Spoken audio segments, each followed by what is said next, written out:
It's time to pump up the gratitude.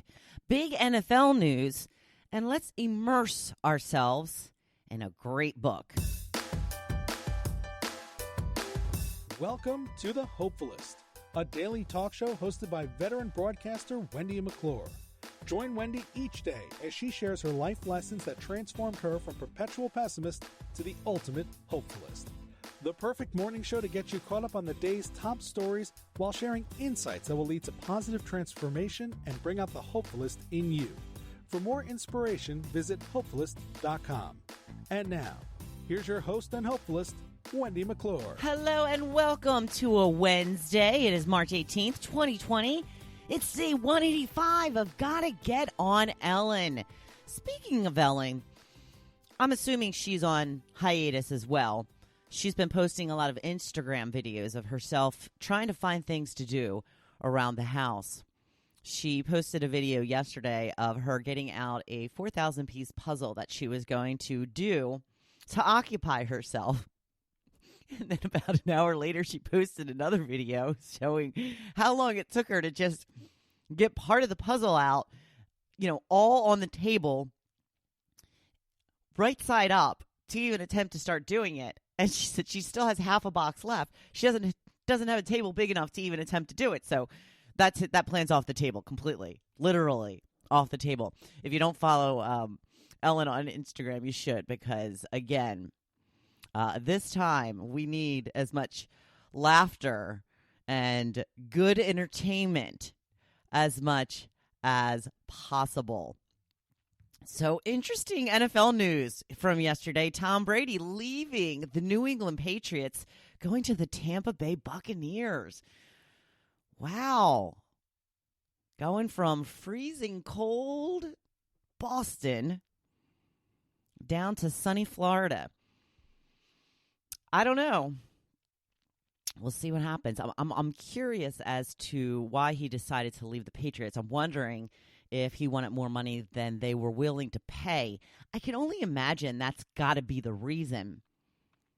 I can't imagine that the Patriots would want to let him go and have him finish off his career somewhere else. But I'm not privy to the behind-the-scenes talks. So we'll see how the Tampa Bay Bucks fare this year. And we will see if it was all Tom Brady when it comes to the Patriots. It's going to be interesting to see how well they do this year without Tom and how well Tampa Bay does with Tom. We know that the quarterback has a tremendous amount to do with the success of your team, which is why they are, held in such high regard. But it will be very interesting to see it all unfold. Eagles fans, a little disappointed. Malcolm Jenkins has been let go from the Eagles for free agency. Apparently he's been with the team for 6 years, was part of the Super Bowl winning team. Another issue, I believe, over money. I think he wanted it a little too much. They weren't willing to pay him the high price he was asking for.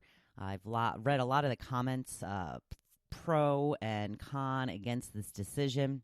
It is what it is. I'm not going to be too terribly upset about these types of things. I used to get really upset about stuff like this when they let a player go that I really liked. But I've come to learn over the years that, and again, coaching changes and, personnel changes and the people who make these decisions change. But I've got to give it to the Eagles that they've always been pretty good at determining when is the right time to let someone go.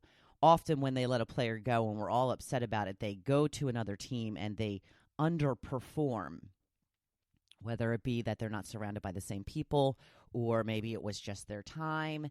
I don't know. We all know that you cannot play football forever unless you're Tom Brady. He seems to be, the one exception to the rule. But there is a lifespan of a football player, and Malcolm Jenkins is 32. And that seems to be part of the issue. I'm not saying it's right or wrong. I'm just saying it's, part of the game, part of the decision-making process when it comes to football players. I don't know if you've gotten a chance to see this yet. It's on the news. There's a there's a video going viral from a Barnegat principal about her teaching how to teach virtually for the next couple of weeks. And she does this video to the theme of the Fresh Prince theme song. And they're calling her the Fresh Princ-apal.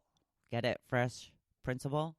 But this is from the principal of Barnegat High School, I believe, which is the next town over from where I live. So it's always a little exciting when something local is making it big in the news.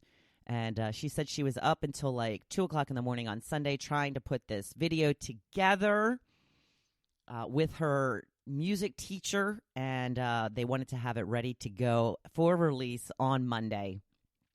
And it's getting a lot of attention. So good for her. She looks very young to me to be a principal. That's one of the things now. As you get a little bit older, I'm not sure how old you are, but I just turned 50. And I mentioned the girly doctor the other day, and this was a new doctor, somebody I haven't seen before, and she looked so young. Oh my gosh. I felt like asking, are you old enough to be out of medical school? But I did at one point. She had said, did you have any other questions? I'm like, yeah, how old are you? And she started laughing. And she goes, I know, I look young. I'm like, you look so young. She said, I'm 39. I'm like, oh my goodness. I'm like, not that 39 is old, but I'm like, but you look like a baby. She's like, yeah, I know. I hear it all the time. So it's kind of that weird point in your life where you're older than most of the authority, what we've always viewed as authority in our life. You know what I mean? Like the first time you had a boss that was younger than you, that was tough, right? I believe this is the first time I've had a doctor that was younger than me. I may have had doctors that were around my age, but I don't know. It seems it's a little unsettling in some ways, just because I can't speak for you, but I've always just felt, the older, the more knowledge, the more wisdom, the better. And I know that's not always true, but that's just what I kind of was brought up believing throughout my own life. And it's kind of funny to see all these younger people. And I'm like, are you sure you know what you're doing? You want little Doogie Howser. But she was very nice, and I liked her a lot. So I will be happy to go back to her again. And that's another good thing, though, too, because, when you get to a certain age and all of your doctors, say hairdressers, things that you go to on a regular basis, when they are all older than you will get to a point where you have to start rehiring, right? My hairdresser, she's in her 60s. Well, one of them. I have one in Pennsylvania and I have one in New Jersey. The one in New Jersey she's in her 60s. So I'm not sure how much longer I'm going to get to go to her. That I'm going to have to go on a search. And ladies, you know how hard it is to find a new hairdresser. I mean, it's just brutal. So that's why when you find one you like, and so much goes into it. You want to like your hairdresser. You want to like the cost. You want to like how she does your hair, most importantly. All kinds of things that go into it. So that's why we hang on so hard when we find somebody that we like. And that's why I still go back to Pennsylvania several times a year to get my hair done by my hairdresser there, because she is the best and I love her to death. And she's a little bit younger than me. So she, as long as she keeps working, I should be okay. I just might have to travel a little further than usual. So, but yeah, that's the good news is I probably, if I like her, which I do so far, I probably won't have to look for another doctor. I don't plan on moving. Well, I don't plan on moving. I do plan on, having places to go other times of the year, but I feel this will always be home base for me. Home base, sure. So I won't have to look for another doctor. That's some good news, right? What are some of your favorite books? As a lot of us are spending a lot of time at home, we have some free time. Now, I know the kids are taking up a lot of your time. I know that they need to be entertained. I know that they are probably driving you crazy. Have you seen all the memes about the teachers being underpaid? All the teachers, all the people saying that they would like to put in a transfer for some of their students. It's all pretty funny. I don't have kids, so I'm not going through any of that. But it's pretty much the same old at my house. It does feel a little different, just because there's just so much going on. It's kind of crazy time. But I wanted to hear from you. What is your favorite book of all time? Because I thought it would be there would be some great suggestions for you to maybe, if you have a Kindle or the Kindle app on your iPad or what have you, to look to get some books that you can purchase through Kindle or even your virtual library. So some of the choices that we have heard, I wouldn't say that this is my favorite book, so I kind of went against my own rule. But I have to say that when I read The Da Vinci Code, it was so eye-opening to me. The way that it just went into, how Catholicism really changed the worldview of how things were always done. And it really had, I guess I've just been very naive most of my life. It never even occurred to me to question what I've just always been told. I've just been, well, that's the way it is. That's what they say. So that's the way it's always been. And this book showed me that's not true. Oh, no. There is all kinds of things that we don't know, all kinds of reasons for things that have been changed. And it was a very, very eye-opening book for me. Another book that I've just read recently that I really just recommend to everybody is Small Great Things by Jodi Picoult. It's about racism in this world, and I really think it's a great demonstration of things that you may not know or realize until you read this book. Ron says, The Count of Monte Cristo. Sorry, I guess I've got Crisco on my mind.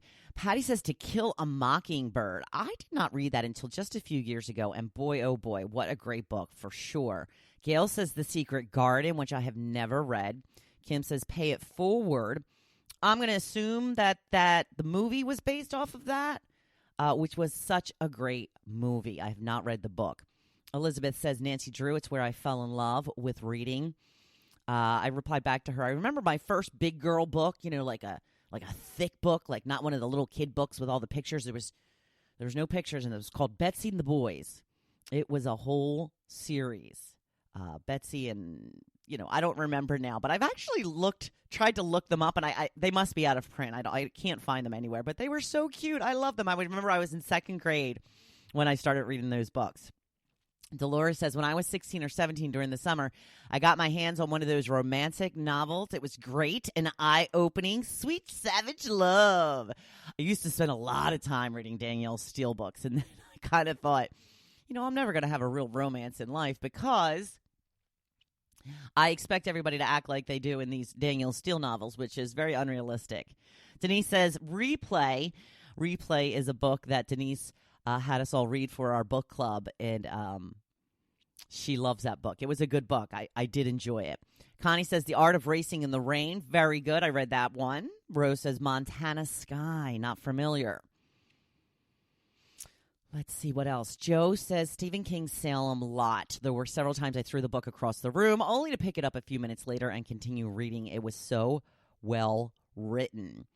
Megan says Gone with the Wind. Megan actually loaned me her copy of Gone with the Wind the first time that I read it. And I have to say, I so completely got obsessed with that book. And we all know that's a long one. It's over 1,000 pages. And the first time I read it was about 5 or 6 years ago. And I actually read it again like 2 years ago. And I got to tell you, I had a completely different take on it the second time around. The first time around, I was not really a fan of Scarlett. I thought, she's so, self-centered and it's all about her or whatever. And then when I reread it, I looked at her completely differently. So it's kind of, I think it has a lot to do with where you are in your life yourself, maybe.